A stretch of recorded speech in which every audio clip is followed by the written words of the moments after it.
Alexander Isak. It's been reported that, and I think we all kind of knew this, if Newcastle fail to sign Benjamin Cesco and fail to find another top striker, they will inform Isak that he is going nowhere. Regardless of what we do, regardless of what Isak tries to do, he will go nowhere. Now, what's also broke today, which I think we're all aware of, Manchester United seem to have usurped Newcastle in the move for Benjamin Cesco, meaning that currently on the market, there's only two real strikers available, and that's Ollie Watkins and Nunes from Fulham. Nunes has been priced at 40, Watkins has been priced at 50. Obviously, Nunes is also available, but I'm not sure. I feel like if Nunes was an interested Newcastle, this is something we would have heard about by now. I'll go in the usual order. Kev, reaction to the news? I think it was inevitable that was going to happen. I think you dust yourself down if you're Newcastle and you go for Watkins. It's a simple choice. Watkins wants to get out. If United are going for a project in Cesco rather than going for someone that could actually score in Watkins, I think that could be more worthwhile towards replacing the Isak. But I always felt that this was going to be the stumbling block of a player going to Newcastle. Money can't buy your geography, and unfortunately, where they are placed geography-wise, there's not a lot of people who are willing to go up there. I think 50 million for Watkins is a bargain. Myself personally, for what you're getting for the player, I think he's still got a point to prove. I still think he can do a job for them, and it won't be someone who's coming in who's not used to and needs to adjust to the Premier League. You've got someone who's actually is a starlet in the Premier League and has done very well at Villa. So I see it as a positive for going for him. Newcastle fans may not, but I hope just get Watkins over the line and just let us move on with his. Yeah. Well, you know, it's one of those. It's so ironic, that we're in this situation because, although it's not comparable, we know what it's like to have a player that we love want to stay that clearly is engineering a move. So I know they're not comparable by any means, but it is somewhat funny that 3 months after that, here we are now begging another team to let us have their man. Listen, it might go down to the wire. Liam, I said to you, off air, just almost as a joke, saying, yeah, it'll be done by the weekend kind of thing. It certainly doesn't seem like that now. Do you still feel, come the end of this window, Isak's in red? Yeah, no, definitely. I think Newcastle aren't going to come out and say, here's our best player, come and take him. You know what I mean? Yeah. So, yeah, it does look like Cesco is off to United, and you can probably see why. Like Kev said, you'd rather be in Manchester than Newcastle. No offense to any Geordies that are watching, but they're going to be all in your DMs now, mate. Don't worry. Yeah, mate, I'm sure they will be. But yeah, no, I think it's the same with how they priced him at 150 million and said he's not for sale. Look, I think if we do come in with a bid, I think that's what changes it a lot, because Isak's already, we'll say he's made it clear. Yeah, he's made it clear, hasn't he? He's refusing to train and things like that. So if you add an actual official formal bid on top of it, I think that's when we'll start to see things move quickly. But yeah, I don't think it'll be done by the weekend, but I do think it'll be done by the end of the window. By the end of the window. Well, Wes, this is the information. This is the thing I always keep coming back to, because Liam just made a great point. You placed a bid, things will start moving. Liverpool seem to be taking a very, very polite approach. Newcastle fans will disagree. They'll say we've tapped him up, but a polite approach in the fact that we won't make the move until Newcastle have given us some form of clearance, until we feel confident that the bid we make is the right bid. We won't get that reassurance if Newcastle don't sign a replacement. So is there a world for you where, come the end of the window, we sit there and we go, Isak's still in black and white? You see, I want to be realistic. I think there is, because I don't think Newcastle are I feel like for them going from Isak to Ollie Watkins, of course Ollie Watkins is a good striker, but it's like a downgrade, to be honest, because now he's 29, soon he'll be 30. So now I think they want to future-proof the team. So I think Cesco was their main target, or maybe Nicholas Jackson. I don't know the Jackson news. But then now, I don't think now we can get Isak. I don't think they'll give us Isak, to be honest. Yeah, now, I've got a feeling you're right. You made a good point with Jackson. Do you think Jackson could be a valid potential target for Newcastle, do you think? But then, like you see, I think so. But then I don't know if like it's an upgrade because now Newcastle are trying to do okay. We lost Isak. We have to get someone who's potentially be better than Isak. Now for them going for Ollie Watkins and Jackson, I think it's a bit of a downgrade. So I think we might not get him, to be honest. I think if they got Cesco, it was Isak was ours. But then now the Cesco thing now is a bit hard and hard. So It's put a spanner in the work because you know what? I think Liverpool fans were right alongside the Newcastle fans, hand in hand, praying they got a deal over the line. And we've unfortunately had to vicariously live through them to see what it's like to be a Newcastle fan this window. And it's not been fun. Kev, it's not been fun. I wouldn't want to go back to this. This feels like Brendan Rodgers era for us at the moment. You know, that's the window Newcastle are having here. You know, the players they're trying to get just don't seem to feel appealed by whether it's the manager, whether it's the club. And I mean, I know you have a theory. I know what you think it is. Same thing that Roy Keane. No, but it is though, isn't it? They've turned up. Yeah, right. So the best analogy I'll give you is they've turned up as the spotty kid in the disco in all the boss gear, going up to every single good-looking bird in the place and asking them out and getting knocked back left, right, and centre.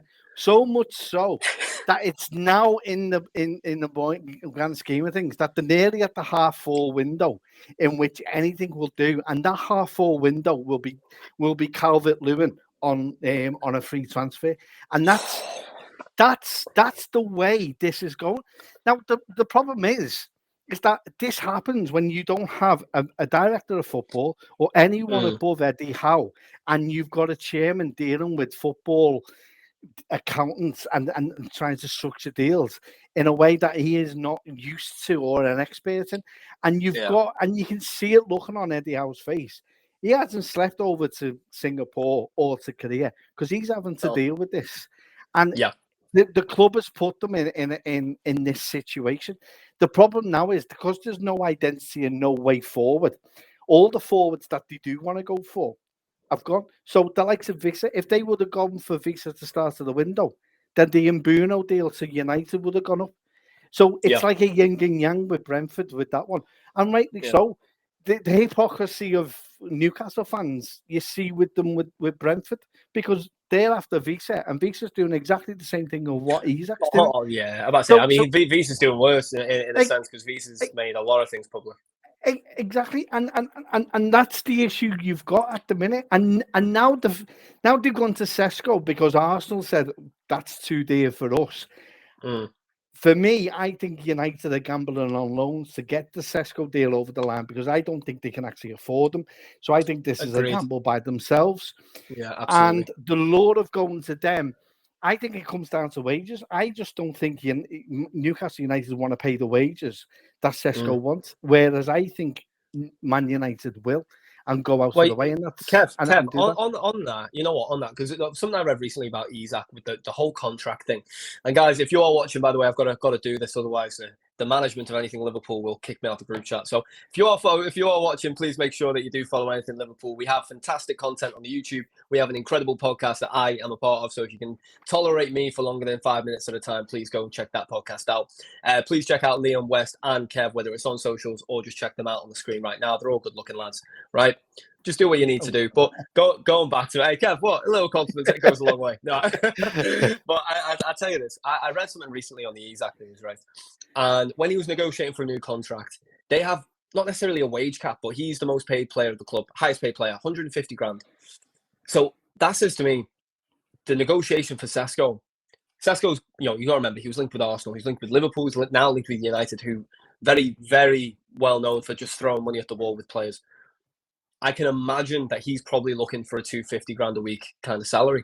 Now, if they wouldn't get that, not that he will get it, but if they wouldn't give that for Isak, which remember, Isak's asking for 300 grand a week to stay.